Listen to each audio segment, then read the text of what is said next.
Request ಕಳಿಸ್ಕೊಟ್ಟಿದ್ದೆ ಭೇಟಿ ಮಾಡಬೇಕು ಅಂತ. ಸೊ ಅವ್ರೀಗ ಟೈಮ್ ಕೊಟ್ಟಿದ್ರು. ಏಕೆಂದರೆ ನಮ್ಮ ಲಾಸ್ಟ್ ಬಜೆಟಲ್ಲಿ ಏನೂ ಸೇರಲಿಲ್ಲ.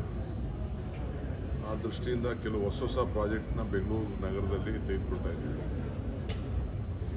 ಅದನ್ನೆಲ್ಲ ಕಂಪ್ಲೀಟ್ ಬೆಂಗಳೂರು ಇನ್ಫ್ರಾಸ್ಟ್ರಕ್ಚರ್ ವಿಚಾರದಲ್ಲಿ ಕೆಲವು ಸ್ಪೆಷಲಾಗಿ ತಾವೆಲ್ಲ ಗ್ರ್ಯಾಂಟ್ಸ್ ಕೊಡಬೇಕು ಇದಕ್ಕೆ ಅಂತೇಳಿ. ಏಕೆಂದರೆ ಬೆಂಗಳೂರಿಂದ ಹೆಚ್ಚಿಗೆ ಟ್ಯಾಕ್ಸು ಸೆಂಟ್ರಲ್ ಗೌರ್ಮೆಂಟ್ಗೆ ಹೋಗ್ತಾ ಇದೆ. ಆ ದೃಷ್ಟಿಯಿಂದ ನೀವು ಮಹಾರಾಷ್ಟ್ರ ಆದಮೇಲೆ ನಮ್ಮ ಬೆಂಗಳೂರು ಬಗ್ಗೆ ತಾವು ಆಲೋಚನೆ ಮಾಡಬೇಕು ಅಂತ ರಿಕ್ವೆಸ್ಟ್ ಮಾಡಿದ್ವಿ. ಹಿಂದೆ ಗಿಫ್ಟ್ ಸಿಟಿನೂ ಪ್ರಸ್ತಾವನೆ ಮಾಡಿದ್ರು, ಒಂದೇ ದೇಶದಲ್ಲಿ ಕೊಡೋಕ್ಕಾಗದು ಅಂತ ಹೇಳಿದ್ರು. ಈಗ ಅಟ್ಲೀಸ್ಟ್ ಈ ಪ್ರಾಜೆಕ್ಟ್ಸ್ಗಾರು ಕೊಡಿ.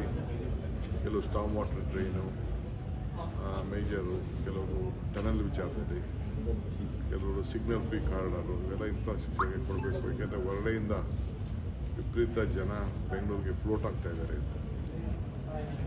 ಸೊ ಅವರು ಖಂಡಿತ ನಾನು ನೋಡ್ತೀನಿ ಅಂತ ಹೇಳಿದ್ದಾರೆ. ಎರಡನೇದು 5,300 ಕೋಟಿ ಹೋದ ವರ್ಷ ಬಜೆಟ್ ಅನೌನ್ಸ್ ಆಗಿತ್ತು, ಅದನ್ನು ಕ್ಯಾಬಿನೆಟ್ಗೆ ತರಿಸ್ತೀನಿ ಅಂತ ಹೇಳಿದ್ದಾರೆ. ಅದನ್ನು ಅಶ್ಯೂರ್ ಮಾಡಿದ್ದಾರೆ. ನಾನು ಅನೌನ್ಸ್ಮೆಂಟ್ ಮಾಡಿದ್ದು ಅದನ್ನು ಕ್ಯಾಬಿನೆಟ್ ತರಿಸ್ತೀನಿ ಅಂತ ಹೇಳಿದ್ದಾರೆ. ಸೊ ನಮ್ಮ ಆಫೀಸರ್ಸಿಂದ ಎಲ್ಲ ಸ್ವಲ್ಪ ಅದನ್ನೆಲ್ಲ ಪರ್ಸ್ಯೂ ಮಾಡ್ತಾಯಿದ್ವಿ. ಮೂರನೇದು ಮಳೆ ವಿಚಾರದಲ್ಲಿ ಸ್ವಲ್ಪ ಅವರು ಚೆನ್ನಾಗಿ ಬರ್ತಾ ಇರೋದ್ರಿಂದ ನಾನು ಹೇಳಿದೆ 40 TMC ಬಿಡಬೇಕಾಗಿದ್ದು, ನಾವು 80 TMC ಬಿಟ್ಟಿದ್ದೀವಿ.